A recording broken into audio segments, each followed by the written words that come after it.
I've received lots of requests for a video on drilling into glass, so let's do one. This technique will work on bottles like wine and olive oil, vases, tile, and much more. You'll need a cordless drill, safety glasses, and a diamond bit. Diamond bits come in different sizes, so make sure you choose the right size for your particular project before drilling. Running water. I'm using my kitchen sink for this. You'll need enough room so the water can run over the spot where you'll be making the hole. A glass item.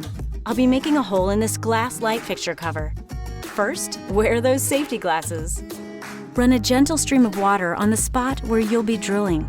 Beginning at an angle, start the drill and carefully hold it steady as it starts to create a divot. Once you have a bit of a divot, slowly straighten the angle out until you are drilling straight into the glass.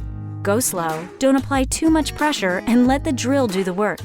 The water keeps the temperature down so the glass doesn't crack. I highly recommend using a cordless drill so you aren't plugged into an electrical outlet while working with water. Also be careful not to get water onto the drill itself. The bit will be fine, but the drill should not be subjected to the water. On the fly DIY.